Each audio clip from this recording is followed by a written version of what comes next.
Please be advised that everything in my video is purely for entertainment purposes. These are purely my thoughts and opinions and are subjective.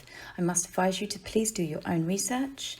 All media users found on the public domain and are fair use and fair dealings. All right, you lovely lot.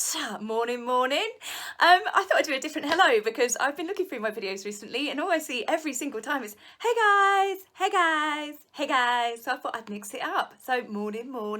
So I'm going to start the video with something that's not royal actually. It's a massive congratulations to a little boy with a huge heart and a hell of a lot of courage. Tony Hudgell, who is 5 years old, managed to raise £1 million for the NHS walking 10 kilometres. He did it over the course of June and he was inspired to do it, bearing in mind he's 5 years old, by, I think it's Sir Captain Tom Moore, because I believe he's got knighted. And yeah, I just thought it was absolutely adorable. Here's a little bit of footage with him here. After more than 10 kilometres on crutches and more than £1 million raised, 5-year-old Tony Hudgell from Kings Hill in Kent has achieved something genuinely special.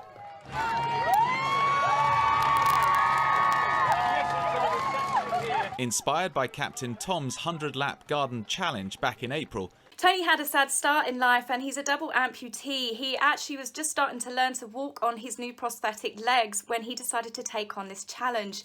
He lost his legs due to abuse of his birth parents when he was a child in 2017, and here he is being congratulated by his real parents, Paula and Mark Hudgell. They must be very proud of their little boy, and this is a story that I find so inspiring. What courage for a little 5-year-old boy to have. It should really put some of us that moan about everyday things really to shame, but yeah, absolutely outstanding. So congratulations to Tony. Now Catherine has been busy planting again. She was visiting the Nook, which is a children's hospice on the outskirts of Norwich, and she was there to help plant a garden in their new patio area. The staff have been incredibly busy. There has obviously been a massive increase in demand for help because of this worldwide bug, still not allowed to say the word, but obviously the extra strain it does put on families, and lots of hospices all over the UK, and I'm sure the world have had such an increase in demand for help. But she's there and she's getting absolutely stuck in. She's wearing such a pretty dress. Some of the staff had reportedly said that they were shocked. She refused to wear gardening gloves and she got stuck in there. You know, Diana's engagement ring, she didn't care. She got dirty and muddy and you can see her giggling away. She comes across to me, as I know I said this in so many videos, but she's just so genuine. She doesn't come across as fake. She just, I don't know, it's always about the people, and she's so involved, and she just loves children. You can see she's always grinning at kids. She also went on to share with staff that she has got the kids in a little competition of their own. The Cambridge children, Louise, Charlotte and George, have been growing sunflowers, and much to the annoyance of Charlotte and George, Prince Louis's sunflower seems to be winning the battle at the moment. Maybe Catherine might end up sharing a photo with us at the end of that competition, but I think that's really sweet that she's got the kids involved with nature like that. She's such a country girl, and you can see why the Queen really loves her. We had a news report as well, James Middleton. I know he's not a royal, but he will be the Queen's brother one day, which is obviously Catherine's brother, has been promoting beekeeping and basically how it helped him get through depression. He's been doing it for a number of years now. I myself, as you can see, have many interests in bees, and if I have a bigger garden at any point, I will definitely be invested in this. I think it's a worthwhile hobby. I'm not sure, unless you're going to really generate bucket loads of honey, whether it would be a business plan, but it would be a nice hobby to have. So the news has been awash with what I call old news. Old news because we've got another book being released. This one, Royals at War. How many books this year? But of course it's dredging up all of the old stuff. And obviously Lady C's book has been huge in popularity, but it's dredging up stories that I feel like I've got in a time machine. I'm just like, oh God, we had this for the last 2 years. Do I need to read about this again? So we've seen a lot of regurgitated stuff about how Meghan was, you know, awful at Eugenie's wedding, which she was. She announced her pregnancy. Apparently Harry was mortified, which could explain why they had a bit of an argument inside the church, which got picked up by the media. Meghan apparently just blurted it out. And I'm sorry, but she would have been about, I don't know, 8-10 weeks pregnant given Archie's birth date, whether you believe that she was pregnant or was it a surrogacy. But at the end of the day, you just don't do that. You do not need etiquette training. You do not need to be of a high social class. You do not steal the bride's thunder on her wedding day. Eugenie apparently was very upset and disappeared at one point with her mother, Sarah Ferguson. This might be why when the announcement was really made of Harry and Meghan's pregnancy, that Sarah Ferguson released several snapshots that morning of the wedding of Eugenie and Jack. Tit for tat, I'd imagine. But yeah, you don't do that. It's the same as people that propose at their friend's wedding or their brothers and sisters' wedding. You don't do that. You don't announce pregnancies. Just let the bride have her one day, because it is her day. No one else's, hers. So we saw other stories of Meghan had a gung-ho attitude to staff. It's like, oh God, how many ways are they going to rephrase this? Yes, we know she was horrible to the staff. You know, they try and cover it up and don't just say she was a total bitch. Shall we say that? Can I say that? Sorry if that offends anyone. But she was a total bitch to staff. That's why staff were leaving in their droves. There was lots of complaints. The Queen pulled her up. Catherine pulled her up. None of this was ever denied by anyone. So she was being ultra mean to staff, to people that she saw as beneath her, which for someone who's supposedly a humanitarian fighting for equality, I find it again, it's just hypocrisy, isn't it? They also released another story to say that Charles knew that Meghan was going to be a problem and not stick around long. And that's my expression I said on Twitter, no shit, Sherlock. I think the majority of people saw that one coming. As someone commented, Stevie Wonder could have seen that one coming. So Catherine won the lockdown style stakes between royals, her casual look as the newspapers have printed. I really wish they wouldn't compare Catherine and Meghan, and I'm no fan of Meghan, as you know, but they're of completely different body shapes. You know, Catherine is very tall, she's very skin. Meghan is very short, she's got a squarish shape. It's not fair to compare the two women, especially with the type of style. I mean, Catherine is built like a supermodel, isn't she? And I'm not being funny, I'd look awful in anything that, like those long sort of floral dresses she wears. You have to be built like a whippet to look good in them. And Meghan, unfortunately, isn't. But they've got their own style. I think the biggest problem with Meghan's fashion choices and Catherine's fashion choices, which I will stand by, which is definitely a huge cause of issue and animosity towards Meghan, is the price tags. She's reportedly spent £500,000, which is £500,000, on her maternity wardrobe alone. I just can't understand anyone that thinks that they're a humanitarian could justify spending that sort of money. People have defended her, saying she had to dress like a duchess.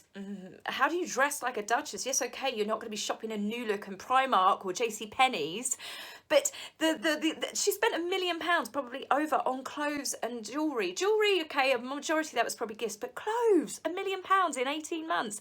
It's absolutely disgusting amount of money. Now, money has been reported one of the issues why the brothers actually fell out. In this book that is coming out, Royals at War, the two authors have stated that William became very frustrated with Harry's sudden increase in spending money like water. Sorry, bear with me. I keep seeing my glasses are wonky. My dog's had a chew, so I'm not half sozzled or anything there. Sorry, don't know why I'm telling you guys that. It's because I'm looking at my face. So basically, the book has said that Harry, once he got with Meghan, started spending money like water, spending like a rock star. And one of the things that he spent in the run-up to the wedding was £6,000 on acupuncture. They also, after having several like mini breaks and holidays and the Australia tour and whatnot, they also had a baby moon, a 3-day baby moon at Heckfield Place. And this spa cost £33,000 for 3 nights stay. I mean, I just don't understand how rich people can blow money like that. I mean, even a palatal suite in Dubai's highest tower where you've got a swimming pool in your bedroom, I still, if I was a multi-millionaire, would not pay that sort of money for 3 nights. I think people just lose their damn mind, or they just pay for the sake of paying these prices. But needless to say, because Harry and Meghan were so closely linked to the Fab Four, to the charities, you know, I can understand why William and Catherine raised eyebrows at the way that Harry all of a sudden was spending like he was a billionaire. Now, this is obviously he wanted to spoil his new bride, his new baby mama, as some people call it, but it's just an extreme amount of money to spend, and Harry doesn't have that sort of money to blow quite so easily without raising eyebrows, because he was never money obsessed before, but now he very much is. Now, the book's also reported that Catherine reportedly tried to get Harry to also slow down his relationship with Meghan. She tried to explain to him that Meghan comes from a completely different background. They don't really know each other that well. She doesn't know what's expected of her. And there is an element where you can blame Harry for Meghan's downfall, because surely he didn't explain it to her. Surely, you know, Meghan should have had much of a longer period. The whole of the royal family should have basically laid down the law and turned around and said, she doesn't come from this world. She needs to have 2, 3, 4 years integration into it. You know, you can get married, but don't be full-time working royals. So all of the royal family are a little bit at fault, but then at the same time, Meghan is incredibly convincing. I believe that she told them every kind of word that they wanted to hear. She's a master manipulator and a narcissist. And everyone has said about Meghan her entire life that once she sets her mind to something, what Meghan wants, Meghan generally does get. It's one of the things that has definitely bugged people. Harry is literally turned putty into her hands, but it's the fact that she always knew that she didn't want to stick around. We've seen all of this. We've seen the financial reports that have come out where Meghan has hidden her TIG website to be used at a later date. You know, that she's been actually trying to get people to invest in Sussex Royal from the very get-go, that even Archwell Foundation was registered 8 weeks after Archie's conception date. And it just shows that she always knew that she wanted to leave. So what frustrates people is they should have never have taken the titles, but they needed the titles to be able to take something with them back to America. Because if Meghan had just married Harry, married H, and then they decided that they were leaving the royal family, you know, before the wedding, one, the Queen wouldn't have allowed such an extravagant wedding if they were going to do that. 2, what would they have had to sell when they went back to America? And I still find this one of the things with Meghan, considering she found the royal family so toxic, so suffocating, so sexist, so awful to her. If I was leaving that family, I would have nothing to do with them. Do you know what I mean? I would have turned around and said, you can keep your Duchess of Sussex title. I don't want it. I don't want anything to do with you. You're the worst mistake of my life. But she doesn't. She hangs on to it. Even Archie's new court case, she registered the court case as Her Royal Highness, the Duchess of Sussex. Now, she's also beginning to dabble into politics, and we're seeing more and more stories come out of where they're getting involved with BLM, where they're getting involved with on Facebook, which I said at the beginning of the video I find ironic, talking about, you know, phasing out companies. They only want to work with companies that censor out what's deemed as hate speech. But with Meghan and Harry, that's a very vague sort of grey area. What they deem as criticism, what we deem as criticism, they deem as hate speech. So I'm not quite sure where they're going with that one. Royals are meant to remain neutral. This is literally, I think it's actually the law. Lady C posted a comment, a short video clip on Prince William's birthday saying that she's got contacts and in the palace, and they're saying that if they continue going down the political path, they will be stripped of their titles. And they need to be stripped of their titles. They are dabbling with politics. It's not if they do, they are. They are getting involved in political matters. In fact, Meghan never really stopped. She was always putting her foot in it. She's never been muzzled with regards to her political views. Some people have said that it's actually the government that need to strip them of their titles, but I don't know. Surely they're in breach of their Megxit terms. So to finish up my video, obviously Jessica is now out of the window, isn't she? She's been cut off. She's no longer BFS. So we've got Meghan's new BFF. The crying makeup artist, as I call him. Daniel Martin has made an appearance, and my gosh, hasn't he just? He's talking about his friendship with Meghan, and he's talking about how she globally resonates with people. I'll read you a bit of Gunt, and again, I'll give an advisory here. If you've recently eaten, I do apologise.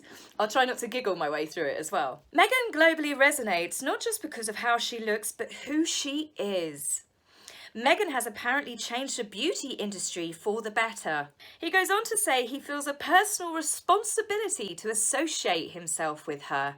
She gave him this incredible gift, and now it's his responsibility to share that. Oh, wow.